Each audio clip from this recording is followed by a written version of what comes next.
Bom dia! Hoje é terça-feira, 6 de junho e começa agora mais uma edição do Bom Dia Baixada. Eu sou Natalina Nini e vamos juntos até às 9 horas da manhã. Uma existência digna, sejam quais forem as circunstâncias, sejam lá quais forem os obstáculos e todas as dores a serem enfrentadas. Este é o maior e mais fundamental direito que pode existir. O trecho acima faz parte do prefácio da cartilha Direitos e Benefícios dos Portadores de Câncer. E este é o assunto do programa desta terça-feira. Para tratar do tema, eu recebo a responsável pela cartilha, a advogada Maria Regina Pimentel. Doutora Maria Regina, seja muito bem-vinda. Muito obrigada pela participação da senhora. Um prazer. E a médica oncologista Sueli Monterroso da Cruz. Doutora Sueli, seja muito bem-vinda, bom dia. Muito obrigada e bom dia a todos. Você que está em casa e quer interagir com a gente, é só enviar o seu vídeo ou a sua pergunta para o nosso WhatsApp, que está aí na tela, é o 13 98877 9496. Doutora Regina, como é que surgiu a ideia de criar uma cartilha? Ela foi criada em 2014 e está atualizada agora, está sendo atualizada agora. Isso. Eu tive um câncer de intestino que me rendeu 6 meses de quimioterapia com metástase, eu tive de intestino com metástase no fígado. Então me rendeu esses 6 meses de fisioterapia e operei do fígado e achei que, como eu tive um pós-operatório um pouco complicado, eu achei que devia ir sair, estou muito bem, eu devia ajudar as pessoas dentro da minha área no que fosse de melhor. Sim. Doutora Sueli, para quem está em casa entender, a senhora é a médica, sim, né, da sim. doutora Regina. Vê-la assim tão bem é o seu maior presente, né? Com certeza. Quando nós vemos um paciente como a Regina, que lutou para viver, porque o que ela passou não foi fácil. Todos os pacientes passam por momentos difíceis, e o dela também foi muito difícil. Mas ela mesmo fazendo o tratamento, ela procurava ajudar os pacientes, com a orientação de direito, sempre lá. Depois é que surgiu a ideia da cartilha, mas ela sempre, fazendo químio, tentava ajudar os outros pacientes nossos do hospital. Falta muita informação, né, doutora Regina, para essa parcela da população que, quando enfrenta uma doença como câncer, fica ainda mais fragilizada, né? A gente fica muito vulnerável, né? E você perde, assim, um pouco o senso da realidade, você fica emocionalmente abalada. E você precisa de muita estrutura, os familiares fazem a diferença, sabe, os acompanhantes, e essa cartilha veio justamente ajudar os que ficam envolvidos com a pessoa adoentada. Porque você, nesse clima, você perde um pouco a noção de tempo e espaço, você precisa estar muito focada. E às vezes não é fácil. Não é fácil. Eu estou aqui numa bancada, hoje essa bancada é particularmente muito prazerosa para mim, porque eu também passei por um tratamento de câncer há 2 anos, um câncer bastante raro no colo do útero, e eu enfrentei muita dificuldade, mesmo sendo jornalista, para conseguir informações como as que constam aqui nessa cartilha. Deixa eu mostrar para o pessoal que está em casa. Dá um close aqui para mim, por favor. Essa é a versão atualizada da cartilha. Foi escrita em 2014 pela doutora Regina e agora atualizada em 2017. Ela está sendo relançada. É uma publicação da OAB com parceria do Hospital Ana Costa também, né? Isso. E está disponível para quem tiver interesse. Quem não tiver como pegar a cartilha física, tem também... no site, né? Site. Aqui a gente tem várias informações, que são as informações que nós vamos discutir hoje ao longo do nosso programa. Qual é o site, doutora? É www.oabsantos.org.br. Vamos falar do diagnóstico da doença em si. Ninguém está preparado, eu costumo dizer que ninguém está preparado para um diagnóstico de câncer, né? Ninguém. E é ali, eu acho, que muito do tratamento se define, né? Quando a pessoa recebe a notícia, ela tem 2 caminhos. Ou ela luta, né? Como foi o caso da doutora, ou ela se entrega, né? O diagnóstico em si já pode garantir direitos à pessoa, doutora? O diagnóstico, ele requer uma resposta efetiva da doença. Então, para isso precisa ter o laudo médico, precisa ter os exames que comprovem a doença.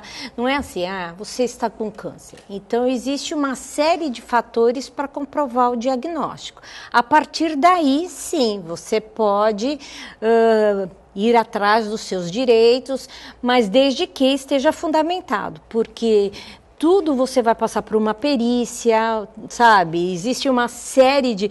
Né? Não adianta eu chegar num lugar e dizer, eu tenho câncer, ou eu estou com... Não é desse jeito. Então, o diagnóstico por si, ele tem que estar caracterizado. Comprovado, né? Laudado. Laudado. Doutora Sueli, a senhora bem colocou que a doutora Regina enfrentou com muita coragem a doença dela. Como oncologista... E médica que já está há muitos anos, né, nessa estrada, qual é a importância da autoestima durante o tratamento de uma pessoa com câncer? É muito importante. O que eu falo sempre para os pacientes é que eles devem procurar se ajudar. Como é que isso pode ser feito? Através de exercício físico, que melhora a autoestima, uma boa alimentação. Eu falo assim, cadê o batom? Vamos passar o batom. Regina sempre era impecável nisso. E eu acho que o mais importante é a família. Regina teve um grande presente que foi a família dela, que sempre estiveram presentes em todos os momentos. Mas a pessoa tem que entender que é uma fase muito difícil da vida dela, mas passa. Passa. E ela tem que se erguer nisso. Passa e quando passa a gente sai com a sensação de estar muito mais forte, né, doutora? Sem dúvida, sem dúvida. Porque a gente só tem caminho de ida, né? A gente não pode pensar, né? Eu acho que você tem que trabalhar assim, 99% você tem que trabalhar com a esperança de que... Então, eu me lembro que, assim, às vezes eu tinha vontade de chorar, eu ia pro banheiro, chorava. Aí eu falei, agora eu vou virar a página. Exatamente. E eu falei assim, eu só tenho caminho de ida, eu não tenho. E eu tinha 1% que dizer, bom, se acontecer alguma coisa... eu também estou preparada e até conduzir a família de uma maneira porque as coisas poderiam acontecer e eu fiquei ali naquela linha tênue, né, Sueli? Mas deu tudo certo. E fé, né? E fé, nossa. Fé. E assim, eu acho interessante os amigos, o pensamento positivo, porque não é nem o fato, nossa, Deus... Né, você acreditar em Deus é uma coisa muito, muito séria, mas as pessoas pensarem em você de uma maneira carinhosa, energia, tal, isso faz tem gente que esconde. Quando eu recebi o diagnóstico de câncer, há 2 anos atrás, eu lembro direitinho que eu estava na sala do meu médico, eu estava no melhor momento da minha carreira, eu abri o meu Facebook e eu escrevi um texto onde eu dizia o que estava acontecendo, né? Aí eu pensei, publico ou não publico? Aí eu falei, quer saber? Mal não vai fazer. E ali começou uma roda de energia positiva, gente torcendo, gente orando, gente fazendo corrente, gente mandando energia positiva, gente te ligando, dizendo, o teu caminho é só de ida, como a senhora mesmo colocou. E isso dá uma força absurda para que o leão seja enfrentado e seja vencido, né, doutora? Não ter medo da palavra, né? As pessoas têm muito medo da palavra câncer. Sentença de morte, né? Antigamente era visto muito como sentença de morte. O atestado, né? Já estou morto. Não. Hoje em dia, com o avanço da medicina, de pesquisa, de drogas novas, o câncer tornou-se uma doença crônica. Lógico, a gente vive num país que mais de 60% dos pacientes chegam com doença avançada, infelizmente. Então, o que nós temos que batalhar é na prevenção. Na prevenção. A prevenção ainda é a principal ferramenta, né? Com certeza. Informação. Sem dúvida, é por isso que a gente está aqui. A gente tem uma pergunta já pelo nosso WhatsApp. Pode pôr na tela, por favor? Doutor Eduardo Paulino, muito obrigado pela participação. Doutora Sueli, como a senhora classifica o nível de atendimento aos portadores de câncer na Baixada Santista? O atendimento... obrigado, doutor Paulino. Adoro ele. O atendimento do câncer na Baixada Santista, em termos profissionais, nós estamos em altura com São Paulo. A maioria dos profissionais que atende tem formação, foram formados em São Paulo, estão sempre se atualizando. O que falta em Santos é estrutura hospitalar, né? Em termos de exames, tratamentos. O tratamento quimioterápico, até nós conseguimos em nível igual ao de São Paulo. Mas alguns outros tratamentos mais específicos, robótica, cirúrgico, nós ainda não conseguimos. Nós precisamos de hospitais mais bem aparelhados e hotelaria melhor, com certeza. Mas os aparelhos, com certeza. A senhora o tratamento da senhora foi todo feito em Santos? Tudo. Eu também fiz em Santos. Eu fiz e não me arrependo. Não, a minha operação de fígado eu fiz em São Paulo por uma questão de eu ter, assim, uma amizade com o médico, com o cirurgião do fígado, uma amizade antiga. Então, por isso que, inclusive, é nosso amigo, né? Então, eu fui, mas assim, operei e voltei.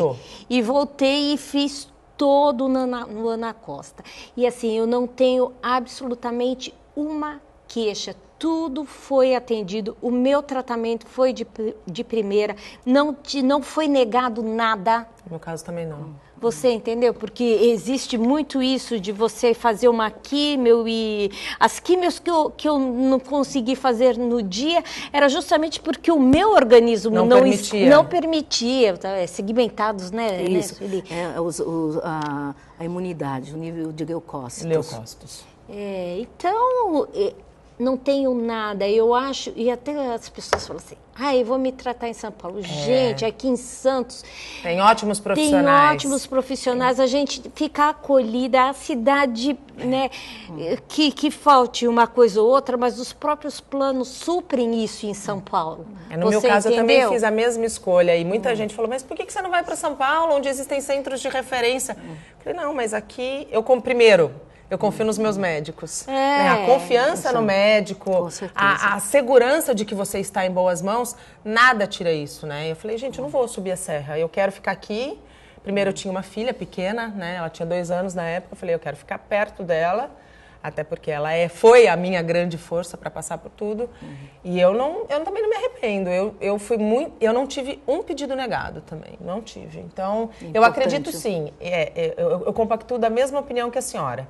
Eu acho que como a gente já tem um nível de excelência de profissionais, eu acho que agora a rede hospitalar tem que se equiparar em todos os níveis. Não o Ana Costa, mas outras unidades que têm condição. A Baixada toda. A Baixada toda como um todo, né? A gente vai fazer uma pausinha no nosso bate-papo e antes do intervalo a gente vai falar um pouquinho de política.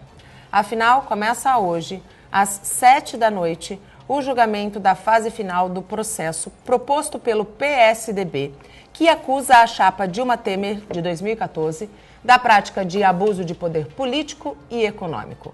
Não há previsão para término do julgamento, já que um pedido de vistas, mais tempo para analisar o caso, pode ser solicitado a qualquer momento depois da leitura do voto do relator, o ministro Herman Benjamin.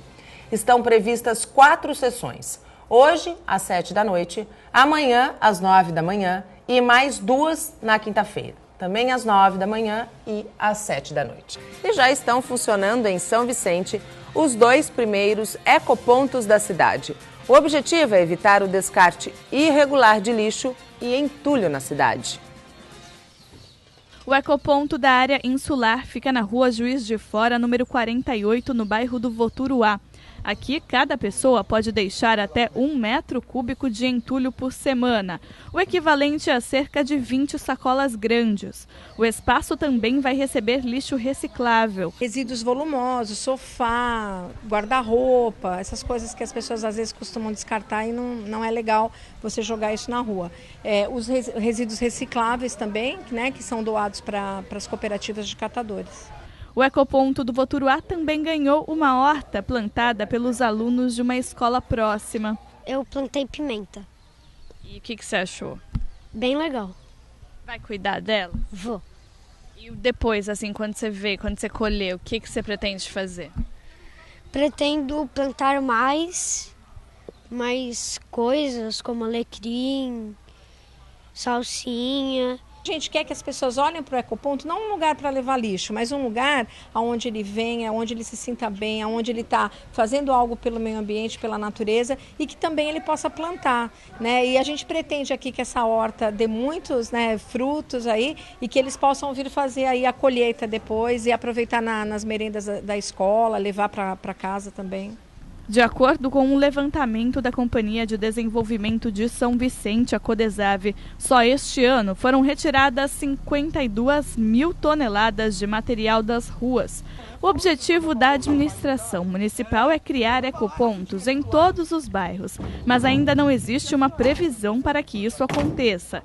A secretária adjunta de Meio Ambiente lembra que descarte de lixo e entulho nas ruas é ilegal. Existem multas para isso, que essas multas variam aí de R$150 a R$1.500. Com a inauguração dos ecopontos, a gente pretende conscientizar a população, sensibilizar para que não jogue na rua. Vamos fazer cada vez mais uma fiscalização bastante rigorosa para que isso não aconteça. E a intenção também de recolher os recicláveis no ecoponto é a gente poder colaborar com as cooperativas de catadores. Porque hoje, infelizmente, a população ainda não se conscientizou de separar o resíduo dentro de casa, né? Bastaria você se organizar em dois tipos de resíduo, que é o domiciliar, que é aquele orgânico que a gente chama, restos de comida, papel higiênico, guardanapo, alguma coisa assim que está engordurada, né? E isso você não tem como aproveitar. Vai para o rejeito, então vai para os aterros sanitários. Mas todo o material reciclado não deveria ser aterrado, não deveria ser enterrado, ele poderia ir para gerar renda para as cooperativas. Aqui eu vou fazer uma observação. Assim como a dengue, o poder público tem sim a sua responsabilidade, tem sim muito o que fazer, mas assim como a dengue, a questão do lixo, que talvez seja um dos grandes desafios deste século, também conta com a parcela importante da conscientização da população. Quando você vê uma reportagem como a que a gente acabou de mostrar, onde a gente tem 52 mil toneladas de lixo recolhidas, foi lixo jogado na rua. Então a população precisa ter também, além de conscientização, educação. O ecoponto da área continental fica na Avenida Ulisses Guimarães, número 211, no Jardim Rio Branco. E no caderno regional desta terça-feira, você vai assistir uma reportagem sobre as mudanças climáticas previstas para os próximos anos.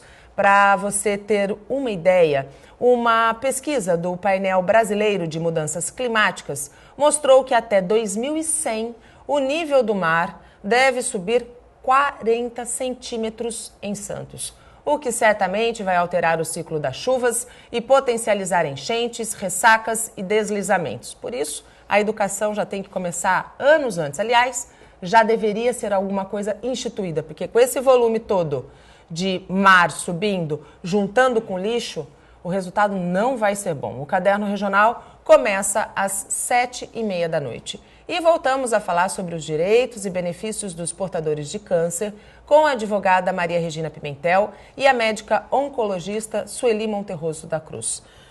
Doutora Regina, quem é portador de câncer? Falando um pouquinho do que está aqui na cartilha. Quem é portador de câncer e por um acaso tem um processo na justiça, ele tem prioridade? Tem.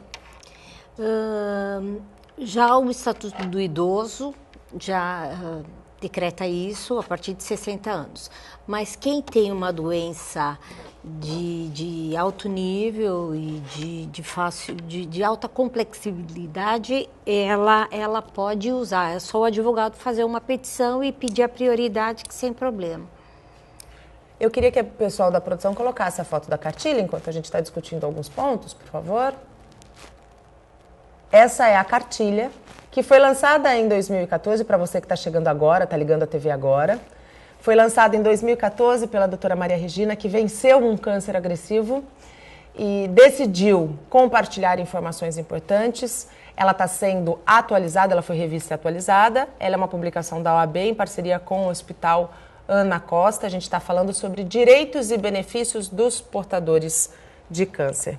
Doutora Sueli, pegando aqui um gancho sobre saúde, vai até sexta-feira a campanha de vacinação contra a gripe. Portadores de câncer têm que se vacinar, né, doutora? Isso, tem que se vacinar. O que nós discutimos aqui é os pacientes que estão em tratamento quimioterápicos, em que a imunidade possa cair no período em que tomem essa vacina. Então, ela deve sempre ser comunicada ao seu médico, ser perguntado se pode tomar a vacina. O vírus da vacina é vírus morto, então ele normalmente não causaria nenhum tipo de reação ao paciente, mas deve ser sempre perguntado ao médico, dependente do esquema quimioterápico que esteja tomando. Doutora, a senhora já tomou a vacina? Eu já. Já tomamos. Já tomamos. Eu já não posso ficar sem tomar, não. Meus médicos puxam a minha orelha. A minha também. Falando em remédio, doutora, há alguns tratamentos de câncer que são muito caros, né? E existem pessoas que ou não têm plano de saúde ou não tem como pagar por esses remédios. Eles podem ser obtidos gratuitamente? Existem 3 maneiras de se obter a medicação. De uma maneira, a farmácia popular, quando alguns remédios específicos, tem o Dose Certa, que é estadual, que é em São Paulo, é um pouquinho mais complicado. E existe os que estão na listagem da ANS, que você pode ir aqui na delegacia regional, que fica ali na Alexandre Martins, né, no prédio do AME, e lá fazer o seu cadastro e com o laudo eles, geralmente eles requerem, dependendo da doença, eles requerem um tipo de exames tal, e assim sucessivamente você vai atualizando e tudo mais. Agora, tem casos que eles não estão na lista do ANS, então eles são importados e precisam de um... Tem até um caso de uma criança que precisava tomar um determinado remédio que estava na lista da ANS, mas tinha um componente, porque ele dava alergia nele. Eu não sei o termo técnico. Bom, enfim, era o remédio X mais Y e não estava na lista da ANS e era um produto importado. Aí o que aconteceu? Teve que entrar na justiça e pedir uma liminar, que geralmente os juízes, eles são muito... rápidos. E eles se sensibilizam com essa situação. O problema é o seguinte, como é um remédio importado, então, assim, eu tive 2, porque você entra com a secretaria, pela Secretaria de Saúde, né, e o INSS, e eles respondem e tal. Então, um disse que me dava, que dava naquele determinado processo 90 dias para importar. 90 dias, mas né, e o outro falou, não sei o quê. Bom, passaram-se os 90 dias e a outra apelou, a secretaria apelou. E eu falei, aí cheguei na pessoa e falei assim, olha, eu não sei mais o que fazer, vamos parar por aqui, que vamos esperar agora. No dia seguinte, o INSS telefonou dizendo que tinha... Bom, eu peguei aquele remédio que parecia uma caixinha de joia, você entendeu? Eu falei assim, meu Deus do céu, deixa eu levar pro rapaz. O rapaz está fazendo o tratamento, está melhor. Tá bem, eu não sei, porque era uma recidiva, aí já, sabe, assim, você vai até o teu limite, Sim. depois é uma outra fase e tudo mais. Mas também existe aquele assim, esse remédio muito, muito caro, será que vindo, né, de fora, tá, não podia também esse investimento ser levado para uma outra pessoa? Até que ponto? Olha, é muito tênue tudo, né? É muito conflitante, né? Se a gente pudesse... E no caso do câncer, a gente sabe que uma semana faz diferença. Faz diferença, com certeza. Todo o tratamento deve ser o mais adequado possível e o mais breve possível para poder a gente dar toda a garantia de uma vida melhor para esse paciente, em termos de qualidade, em termos de resposta ao tratamento quimioterápico ou oncológico, rádio, químio, cirúrgico. Tem que ser tudo o mais breve possível. Não que a gente deva deixar o paciente em desespero, querendo correr, se atropelar, mas tudo que for mais rápido dá uma vida melhor para ele, sem uma dúvida. resposta Uma melhor. Qualidade de uma vida, qualidade, né? Uma resposta melhor ao tratamento, né? Você não vai deixar uma doença avançar, esperar 90 dias em que ela cria metástase, vai para um outro órgão e debilita o paciente para iniciar um tratamento. Nesse caso, a gente está falando do sistema público de saúde. A gente sabe que, do ponto de vista da saúde suplementar, os planos de saúde já têm também alguns medicamentos e procedimentos, quase 90, inseridos lá na sua listagem obrigatória. Eu não tive problema com o meu plano de saúde, a senhora também não. No entanto, existem casos em que o plano de saúde nega o atendimento. O que o paciente faz nessa hora? Olha, plano de saúde é uma coisa complicada. Cada um tem um sistema, existe a legislação da ANS, mas cada um tem um contrato, Então, nessas horas, cada caso é um caso. Então, eu acho que você tem que se assessorar com pessoas que entendam esse tipo de... a gente não está tratando de saúde pública, SUS, a gente está tratando de um contrato particular, seja ele individual ou coletivo. Então, você precisa ler algumas cláusulas, ver o que a legislação disponibiliza, né? É muito fácil dizer, não, isso pode, isso não pode, isso aqui. De qualquer maneira, o Poder Judiciário está muito aberto para esse tipo de negociação e já tem muita jurisprudência firmada e tudo mais. Então, procure sim uma pessoa... um profissional que possa te orientar com a documentação, né? Porque é muito fácil falar, você pode, ou você não pode, ou isso pode fazer aquilo ou aquilo outro. Então, tem que procurar um profissional e tentar agilizar, se tiver que entrar na justiça com um pedido específico, nessas horas a presença de um advogado eu acho que é fundamental, a título de orientação. A OAB tem alguma comissão que possa prestar esse serviço gratuitamente? Não, é o seguinte, nós temos a nossa Comissão da Saúde que dá esse tipo de orientação. Só que nós não, a nossa intenção, nós não temos esses de nós entrarmos com a ação, entendeu? A gente direciona, mesmo porque existe a Defensoria Pública, sabe? Existe tanto o GEFs como o GECs, que são os grupos, tanto da federal como que você dispõe de tantos salários mínimos, está tudo explicado na cartilha. Então, a OAB... ela dá uma estrutura muito grande para as pessoas procurarem, ou pelo menos para fazer uma indicação do que pode ser orientado, do caminho. Qual o caminho que você pode seguir? Qual o caminho que pode seguir? Do ponto de vista, doutora, a senhora escolheu o tratamento aqui, né? Só que muita gente faz tratamento longe de casa, né? Escolhe, ou por não ter a estrutura aqui em Santos, e vai fazer o tratamento fora de casa. Nesses casos, eles têm direito a receber alguma bolsa, algum auxílio quando está fazendo tratamento fora de casa? Olha, Bolsa Família, existe um projeto que já passou pelo Senado, agora está dependendo de... Sanção previdencial. Pois é. E aí nós estamos, isso já faz bem alguns anos, e eu acho que ele está lá numa gaveta, que daria direito a um salário mínimo.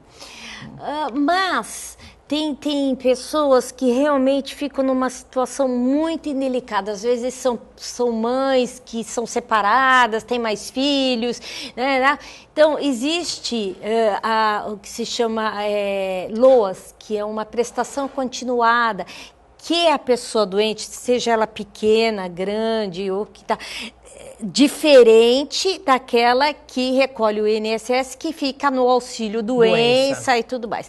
Então, você recebe, você entra, mostra a documentação, passa por uma perícia deles e recebe um salário, vai recebendo um salário mínimo até o desfecho da doença. Não tem 13º, você entendeu? E acabou, sabe? É um incentivo aí. E aqui a gente também tem alguns grupos que ajudam também a cesta básica, sabe? A gente tem, o que precisa é colocar isso mais claro, as pessoas não sabem divulgar, né? Às vezes vem gente de São Paulo fazer propaganda aqui e tal, e nós ficamos de mãos atadas porque o pessoal daqui não ajuda os santistas, porque nós atendemos Santa Casa e Guilherme Alva, estou falando em parte de SUS, né? Se eu estiver errada, você me dá um alô aqui. Nós atendemos de ponta a ponta, nós somos referência aqui. Então, eles vêm para cá.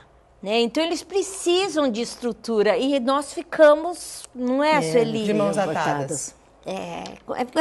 É complicado isso, porque o sistema em si funciona, desde que tem investimento.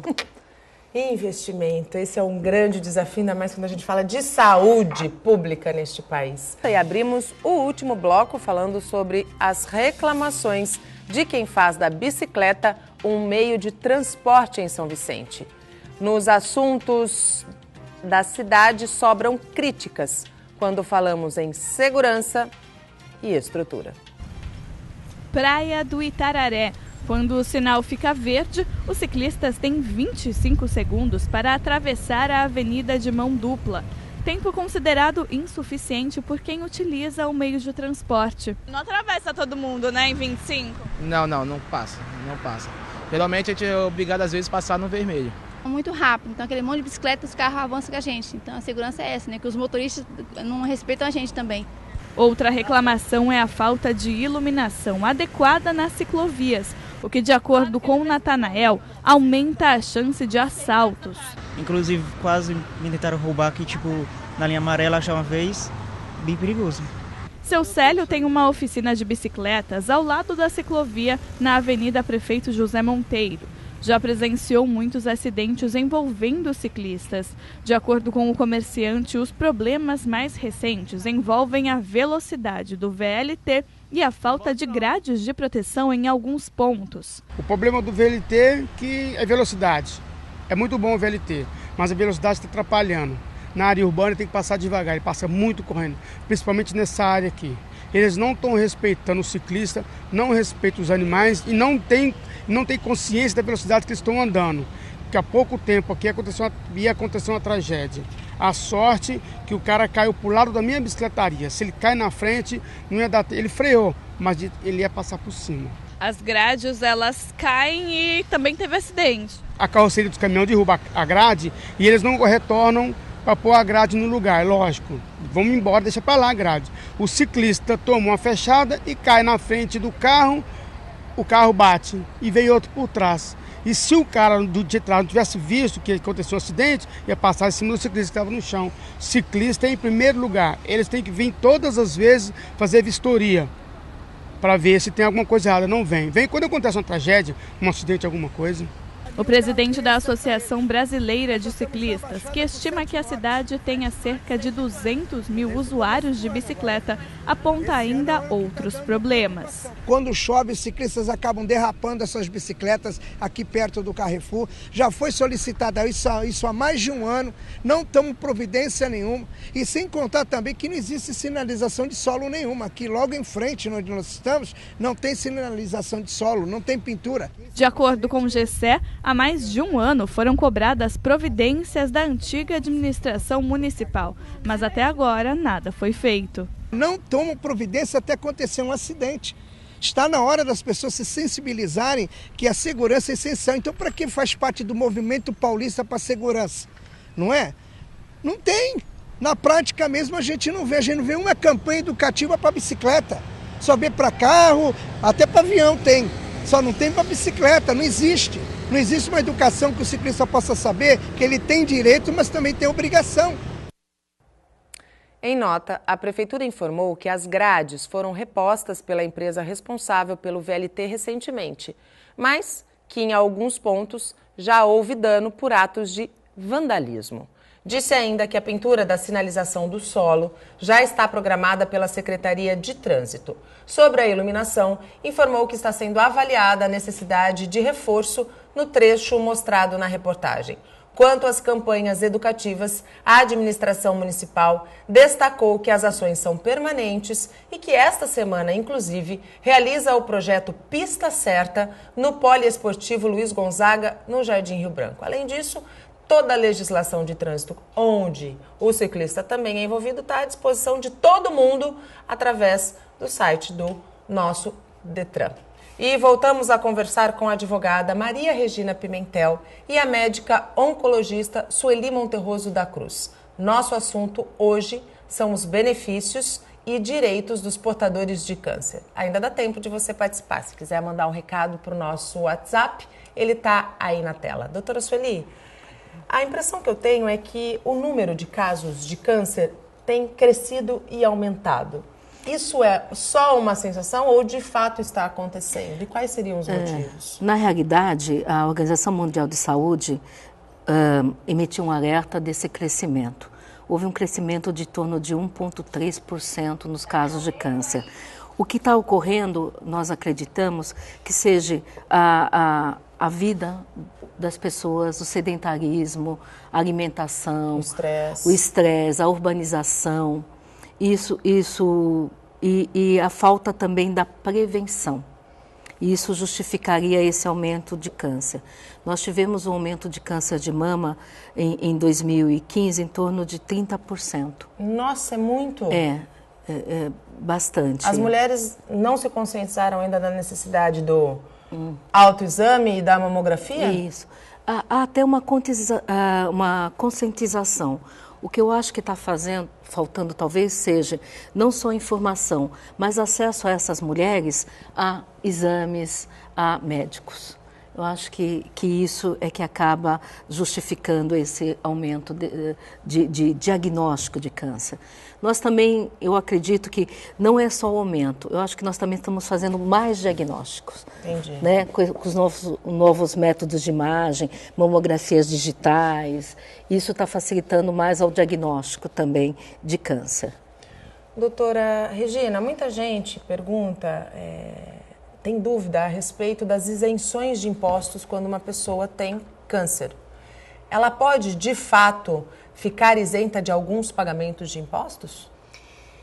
Tem algumas facilidades, né? A gente tem algumas leis específicas municipais, estaduais e federais, né? Então, municipais, o desconto do IPTU. Então, depende de cidade para cidade. Você entendeu? São Vicente tem uma característica, Santos tem outra, Guarujá tem outra e assim sucessivamente. Então, você precisa estar em contato com a secretaria. No âmbito federal existe o imposto de renda. Esse daí, sim, mas você também tem que estar comprovado, você tem que estar... Tudo é uma questão de estar laudado, tá documentado, ter declaração do médico, mas tem determinadas isenções e as que estão na cartilha. Saque de fundo de garantia PIS/PASEP, também pode? Pode levantar. Pode levantar, sim. E a pessoa, por exemplo, quem é casado com uma pessoa portadora de câncer e tem um saldo residual no fundo de garantia, pode sacar também? Não pode. É a pessoa que está debilitada que... Mesmo que for dependente, por exemplo, mesmo que essa pessoa for dependente daquele marido, por Eu exemplo. não conheço nenhuma situação específica que a Caixa tenha liberado. Eu não conheço. Se tiver, com toda sinceridade, eu desconheço. E até bom se tiver alguém se posicionar, porque aí era uma maneira interessante. Eu não conheço. Até para levantar o fundo de garantia quem está doente, dependendo do atendente daquela agência, nossa, demora. Às vezes passa os 30 dias, você tem que pegar nova documentação. Novo relatório. Sabe? Então, O atendimento, às vezes, pessoal, é bem complicado, né? Porque quem está do lado de lá não entende como é que funciona. Às vezes é uma pessoa que foi colocada ali para receber a documentação e aí faz uma confusão danada. E a pessoa que está, às vezes, do lado de cá é muito simples, que também não entende. Aí a gente tem Aí a gente tem o errado, né? Aí a gente tem o menos para menos, né? A gente tem a diminuição e não o adicionamento de informação, né? O agregamento. Quem está em tratamento de câncer pode ser demitido? Não pode. Ele vai, se ele tiver, né, registrado e tudo mais, ele vai entrar num processo de auxílio, doenças, afastamento, se for o caso ele vai se aposentar e tudo mais. E se ele tiver, ele pode voltar. Agora, tem muita gente que assim, dispensa o funcionário doente. Que, na verdade, agora existe uma súmula do STF que se reportava aos portadores de HIV que está sendo aplicado aos portadores em de geral. Doença crônica. Em geral. Então, não pode. Sob pena de amanhã ele inverter a situação, pedir uma indenização, você entende? Porque muitas vezes você se cura e você fica normal. Sim. Você está bem para trabalhar. Sim. Sabe? E às vezes tem muita gente que faz o tratamento e continua trabalhando. Aliás, o trabalho muitas vezes ajuda no tratamento, né? Porque a pessoa está com a cabeça ocupada. Muito melhor do que estar em casa pensando só na doença. Eu favoreço a pessoa a trabalhar, a voltar a manter a sua rotina, que estimula o dia a dia, né, dela. É importante. A gente tem um pouco mais de 5 minutos. Geralmente, os principais tratamentos voltados a câncer ainda são rádio e químio, né? E tem muita gente que questiona a segurança desses tratamentos. São tratamentos seguros, doutora? São, sim. Hoje, com o advento de pesquisas, nós temos a químio, temos agora a imunoterapia, com grande avanço em tratamentos de câncer como melanoma, que até há 6, 7 anos atrás nós não tínhamos nenhum tipo de tratamento seguro, câncer de pulmão com imunoterapia. Sim, são seguros, são tratamentos seguros e que têm taxas de respostas altas aos pacientes oncológicos, né? Hoje você tem um câncer de próstata em que, vamos dizer, homens acima de 65 anos, 67% vai ter câncer de próstata. 90% no tempo de vida vai ter metástase óssea. Hoje a gente já tem um remédio chamado rádio, que foi liberado semana passada pela Anvisa, rádio 223, que esse paciente com metástase óssea vai ser medicado, vai melhorar a dor e vai ter qualidade de vida. Nossa, então, é muita pesquisa, muita.